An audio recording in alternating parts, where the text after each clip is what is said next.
अगर मैं आपको ये बताता चलूं कि पिछले 14 सालों से ये साइकिल रिपीटिवली और ऑलमोस्ट कंसिस्टेंटली रिपीट हो रही है, तो क्या आपकी ट्रेडिंग स्ट्रेटेजी जो आप रमजानों के लिए यूज करते हैं वो बदलेगी? और सबसे इंटरेस्टिंग बात, अगर ये पैटर्न कंटिन्यू होता है तो 2025 और आगे आने वाले सालों में मार्केट क्या करेगी और मार्केट का बिहेवियर क्या हो सकता है, और क्या हम इस पैटर्न को आज से ही इस साइकिल को ट्रेड कर सकते हैं या नहीं? इन तमाम सवालों का जवाब आज हम इस वीडियो में हासिल करेंगे और ये नंबर्स किस तरह चार्ट्स पे प्ले कर रहे हैं। आज के इस वीडियो में हम देखते हैं कि स्पेसिफिकली मार्केट और रमज़ान का आपस में क्या ताल्लुक है और किस बिहेवियर पे मार्केट और रमज़ान काम कर रहे हैं।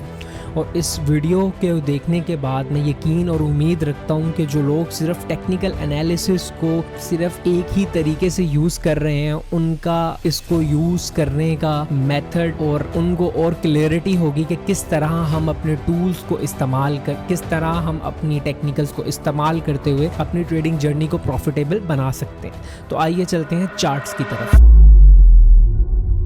तो हम इस वक्त अपने चार्ट्स पर हैं। आगे बढ़ने से पहले मैं कुछ चीज़ें आपको बता देना चाहता हूँ और वो चीज़ों को आपको समझना होगा। मैं इस वीडियो को कोशिश करूँगा कि ऐसे समझाऊँ कि वो लोग जो टेक्निकल एनालिसिस को नहीं समझ पाते, वो लोग भी इस वीडियो को देखें तो उनको ये वीडियो समझ आ जाए। और इस तरीके से समझाऊँगा, अगर एक स्कूल गोइंग बॉय भी इस वीडियो को देख रहा है तो उसको ये समझ आ सके और वो भी इस चीज़ को अप्लाई कर सके। तो आइए चलते हैं वीडियो की तरफ। 4 चीज़ें मैं आप लोगों को बताना चाहता हूँ। अगर आप उन 4 चीज़ों को गौर से देखेंगे तो आपको आने वाली चीज़ों को समझने में मदद हासिल होगी।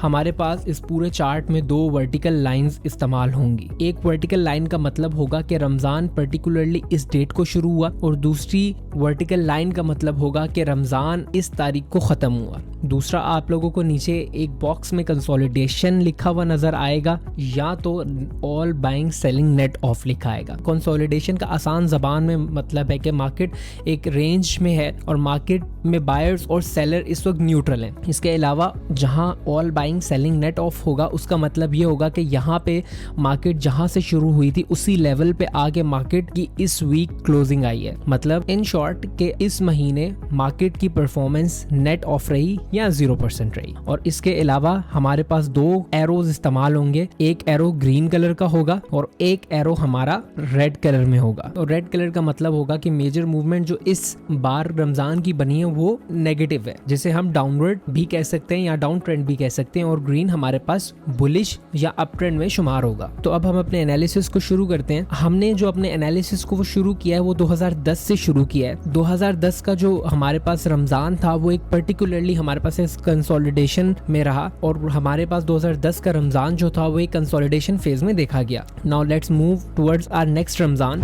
इस वक्त हम 2011 के रमजान में 2011 के रमजान में अगर हम देखें तो हमारे पास जो 2011 के रमजान की मूवमेंट थी वहां पे हमें एक स्ट्रॉन्ग सेलिंग प्रेशर नजर आया, और इंडेक्स की जो रमजान की क्लोजिंग थी वो हमें नेगेटिव देखने को मिली। 2012 में जो रमजान था उसमें हमारे पास जो बायर्स थे वो डोमिनेटिंग थे, और जो हमें 2012 का रमजान की क्लोजिंग देखने को मिली वो हमें एक स्ट्रॉन्ग बुलिश मोमेंटम में देखने को मिली, और हमारे पास जो एंडिंग थी वो एक पॉजिटिव एंडिंग देखी गई। उसके बाद ये हमारे पास 2013 का रमजान, जहां पे एट द एंड जो इंडेक्स की क्लोजिंग देखी गई वो नेट ऑफ थी। जैसा कि हमने पहले भी बात की कि ऑल बाइंग एंड सेलिंग यहाँ पे नेट ऑफ हो गई, मतलब इंडेक्स की भी जो मूवमेंट थी अप्रोक्सीमेटली 0% रही। चलते 2014 की तरफ। 2014 में हमारे पास जो इंडेक्स की मूवमेंट थी वो एक पर्टिकुलरली बुलिश मूवमेंट थी, और 2014 में हमारे पास बायर्स जो थे वो डोमिनेट करते रहे रमजान को।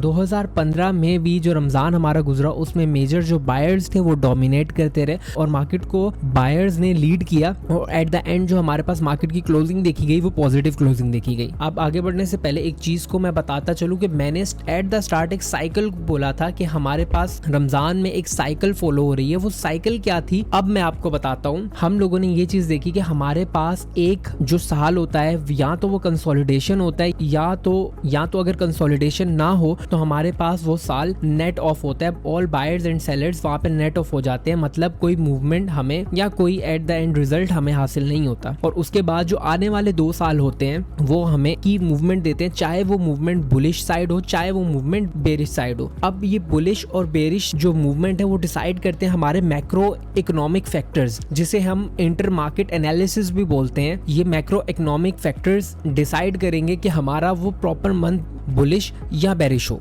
अब हमें जो कंक्लूजन मिला वो ये है कि हमारे पास एक साल मार्केट का जो रमज़ान होता है वो कंसोलिडेशन या बाइंग सेलिंग नेट ऑफ होती है, और अगले 2 साल हमारे पास मार्केट में कोई की मूवमेंट मिलती है, चाहे वो अपसाइड की हो चाहे वो डाउन साइड की हो। अब अगर हम 2016 की तरफ जाएं तो 2016 में भी वो स्पेसिफिक पैटर्न हमें रिपीट होता हुआ नजर आया, जहां पे हमारे पास all buying and selling net off हुई और हमने लास्ट साइकिल जो रिपीट हो रही थी उसको कंटिन्यू किया। देन 2017 में हमारे पास दोबारा एक और की मूवमेंट देखी गई, मेजर हमारे पास सेलर्स ने लीड किया और सेलर्स एट द एंड तक डोमिनेट करते रहे और इंडेक्स को एट द एंड हमारे पास उस महीने रमजान की नेगेटिव क्लोजिंग देखी गई। जैसा कि मैंने लास्ट में अपना मैक्रो इकोनॉमिक फैक्टर्स को बोला कि हमारे पास मैक्रो इकोनॉमिक फैक्टर की रोल प्ले करेंगे कि वो मंथ हमारे पास बेरिश होगा या बुलिश होगा। 2017 में भी यही मैक्रो इकोनॉमिक फैक्टर्स ने रमजान की क्लोजिंग को इफेक्ट किया। चलिए अब आगे मूव करते हैं। आगे हमारे पास 2018 के रमजान की मूवमेंट हमें एक बुलिश मूवमेंट देखने को मिली, जहां पे बायर्स जो थे वो डोमिनेट थे। मतलब वो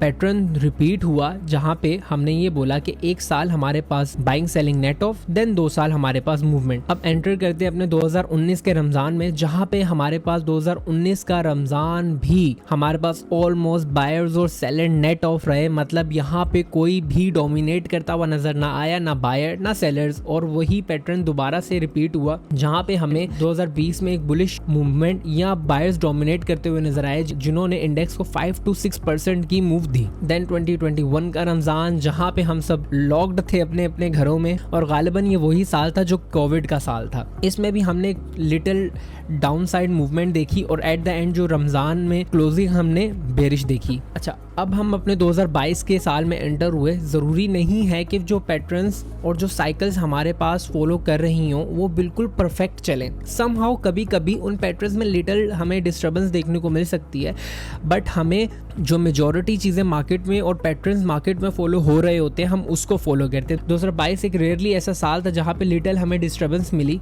और मार्केट में हमें जो की मूवमेंट थी और मार्केट की जो हमारे पास एट द एंड क्लोजिंग थी वो हमें नेगेटिव देखने को मिली। इसके बाद अगर हम अपने अगले साल पे चलें, जो कि रमजान का 2023 था साल, हमारे पास मेजर कंसोलिडेशन हुई। और जितना हमने पिछली वीडियोस में बात की कि अगर हमारे पास एक कंसोलिडेशन होगी या तो बायर्स और सेलर नेट ऑफ होंगे, तो अगले जो 2 साल होंगे वहाँ पे हमें की मूवमेंट मिलेंगी, चाहे वो बेरिश हो चाहे वो बुलिश हो। तो अब जो 2023 के बाद के 2 साल थे हमें वहाँ पे स्पेसिफिकली मूवमेंट देखने को मिलनी थी, जो कि 2024 के रमजान में भी हमारे पास जो वो मूवमेंट थी वो एक अपसाइड मूवमेंट थी। हमें एक बुलिश मूवमेंट और बायर्स डोमिनेट करते हुए मार्केट में मिले और हमारे इंडेक्स की जो क्लोजिंग थी वो हमें पॉजिटिव देखने को मिली। और तो बढ़ते हैं अपने इस साल की तरफ, जो कि 2025 का साल है। इस साल जो हमारे पास इंडेक्स की मूवमेंट और जो परफॉर्मेंस हमें शुरू से ही देखने को मिली वो एक पॉजिटिव मूवमेंट थी और स्टिल हम एक पॉजिटिव मोमेंटम इंडेक्स में कैरी किए हुए हैं। और जो पैटर्न हम पिछले 14 साल से देख रहे हैं वो प्रॉपर हमें उन पैटर्न्स की रिपीटेशन और उन पैटर्न्स की एक्यूरेसी हमें इस साल भी देखने को मिले कि हम एट द एंड जो हमारा रमजान 2025 का है उसको हम एक पॉजिटिवली तरीके से क्लोज करें और यहाँ पे इस रमजान जो डोमिनेटिंग पावर हो वो बायर्स हो। और इस साल का रमजान जो हमें पर्टिकुलरली मिले उसमें हम अप्रॉक्सीमेटली 4 to 5% का गेन करें। और एक प्रॉपर एक अच्छी चीज भी देखी गई, वो मार्केट ने अपनी इस कंसोलिडेशन फेज को प्रॉपर एक ब्रेकआउट दिया था। हमारे पास 20th ऑफ मार्च को उस लेवल का ब्रेकआउट दिया था एंड देन 21 को हमारे पास एक और नया इंट्राडे हाई पोस्ट करने के बाद मार्केट सेलिंग प्रेशर का शिकार हो गई थी। अब ये हमारे पास लास्ट वीक है रमजान का और इस रमजान में हम ये देखेंगे कि हमारे पास नेट क्लोजिंग क्या देखने को आई और जो चीज मार्केट में 14 साल जिन साइकिल्स को मार्केट ने रिपीट किया, क्या वो साइकिल मार्केट इस बार भी रिपीट करेगी और उसको पॉजिटिव क्लोजिंग देगी। अगर मैं एक मेजर कॉन्फ्लुएंस लेना चाहूँ कि मार्केट इन 14 साल में लास्ट वीक में कैसा परफॉर्म करती रही है, तो मैंने एक एनालिसिस लास्ट वीक का भी किया जिसमें कंसिस्टेंटली ये चीज भी देखूं कि हम 9 टाइम बुलिश थे। अगर मैं बुल और बेयर्स का स्कोर्स भी देखूं कि लास्ट वीक में हमारे पास बुल डोमिनेट कर रहे थे या बेयर्स डोमिनेट कर रहे थे, तो उसमें पर्टिकुलरली सिर्फ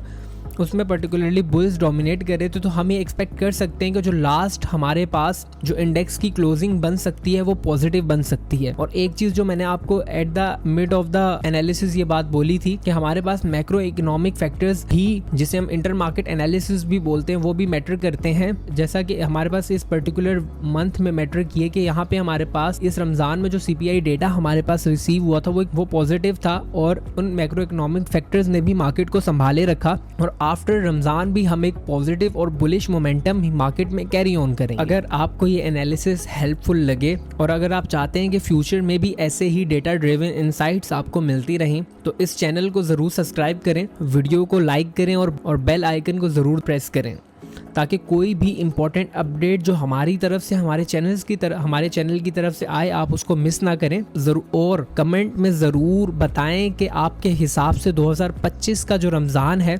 मार्केट उसमें बुलिश मोमेंटम कैरी ऑन करेगी या बेरिश मोमेंटम कैरी ऑन करेगी, जिसका इजहार आप कमेंट में बुलिश या बेरिश लिख के भी कर सकते हैं। तो मिलते हैं आपसे अगली वीडियो में। अपना बहुत ज़्यादा ख्याल रखें। अल्लाह हाफिज़।